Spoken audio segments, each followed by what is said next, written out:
Existem dois Brasis, lamentavelmente, por um lado, mas há elementos positivos nesse momento, eu já vou explicar isso. Agora, uma coisa é muito certa: existem dois Lulas. Existe o Lula com teleprompter ou textinho escrito, e existe o Lula de improviso, o Lula espontâneo, que na Avenida Paulista também falou: conversa com a esquerda, conversa com o centro e tal, com a direita. Ele botou algum tipo de obstáculo ali. Então, é claro que há uma cristalização de diversos segmentos da sociedade.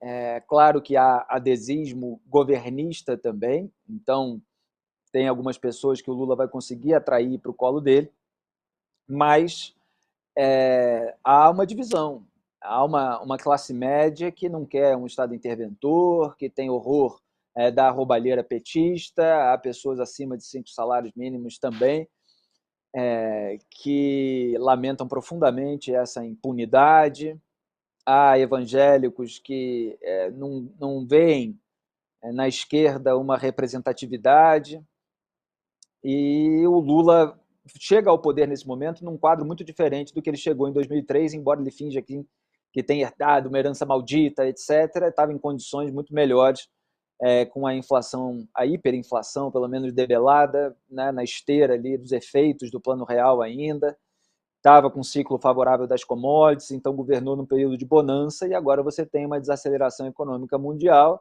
Claro que você tem retorno de atividades, trazendo aí um certo movimento na economia depois da pandemia, mas não é a bonança que existia antes. E ele tem um Congresso que tem uma resistência, claro que tem a turma do Centrão, dos escambos, que podem ser suscetíveis a votar com o governo por meio do toma lá da cá. Vamos ver como é que vai ficar a questão do orçamento secreto, que ainda está pendente no Supremo Tribunal Federal. O desejo do Lula é que o STF resolva esse problema por ele, e depois ele cria ali outra forma de aplacar a sanha dos parlamentares. Mas ele vai ter resistência. E ele, com essa frente ampla, ele tem uma prestação de contas a algumas pessoas que o apoiaram ao longo da campanha. Isso, em parte, pode ser bom. Quer dizer, a única possibilidade do PT fazer uma gestão limpa, ou mais limpa, menos suja do que as passadas, é justamente esse cenário, em que ele precisa distribuir ali o poder com outras frentes que incluem algumas pessoas melhores do que certas lideranças petistas, e que tenha um Congresso com uma resistência.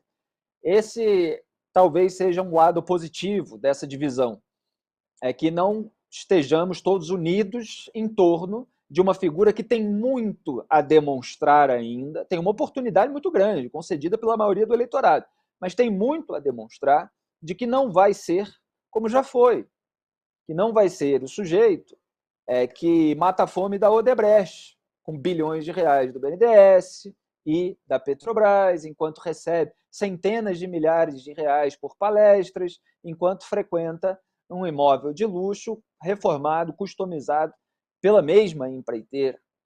Então ele tem muito a provar. Só que ele está num cenário em que ele precisa ser mais conciliador, ele não pode diretamente apelar para a hegemonia petista. Agora, esse movimento é cíclico na história dos fatos. A gente vai ver como é que vai acontecer dessa vez.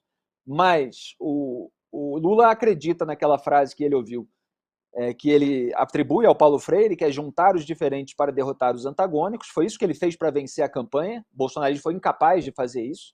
O bolsonarismo perdeu eleitores em relação a 2018. Tem gente que está falando aí, por causa do Nordeste, que deu a eleição para o Jair Bolsonaro. O Jair Bolsonaro conseguiu subir um pouquinho no Nordeste. Ele perdeu os eleitores que ele teve, ele próprio, em 2018.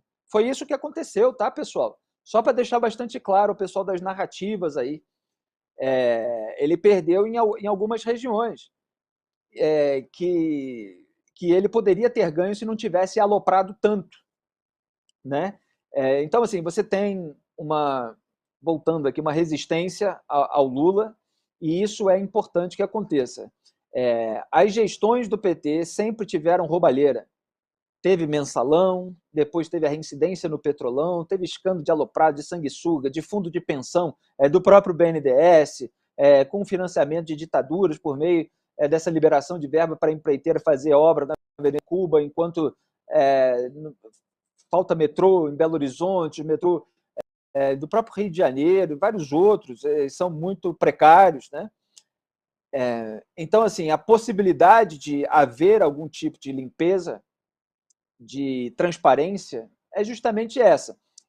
O que eu ia dizer é que a parte cíclica, né, é que o PT, para chegar ao poder, ele une ali todas essas pessoas no momento que ele precisa, e depois ele vai avançando na tentativa de conquistar a hegemonia. Agora, o cenário é tão pulverizado que ele dificilmente vai conseguir, tão rápido assim, exercer uma hegemonia e ir se livrando das outras pessoas das quais ele precisou para chegar ao poder. Então, assim, isso pode se prolongar, ele pode precisar ser reeleito, depois, eventualmente, fazer uma sucessora, até conseguir voltar àquele estágio lamentável, perverso, em que o petismo estava, chamando todo mundo de racista, de homofóbico, de xenófobo, de fascista, de nazista, que, assim, continua havendo nas redes sociais, mas eles faziam isso em todas as frentes, né? Então, assim, precisa articular muito nesse primeiro ano com esse cenário de divisão. E a Dilma Rousseff, ela vestiu uma roupa branca quando ela derrotou o Aécio Neves numa disputa acirrada, não tanto quanto essa, que foi a mais acirrada da história. Teve uma diferença, se não me engano, 3,4 ou 5 ou 3,5 milhões, né? E agora são 2 milhões de diferença de votos em números absolutos. E ela fez um discurso de diálogo, de conciliação, e depois foi empichada, porque não mostrou serviço, porque as contas públicas estavam no vermelho e ela escondeu isso, aí depois não tinha dinheiro para cumprir as promessas de campanha.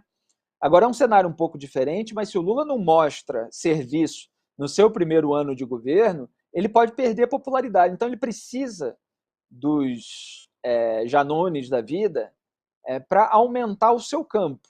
Então, assim, só a beligerância também não vai dar. Ele vai precisar desse discurso que ele fez, né, lendo uma folha, evidentemente, mantendo aí essa busca de novos eleitores e com essa pose de Lulinha, paz e amor, senão vai ficar complicado para ele gerir isso tudo.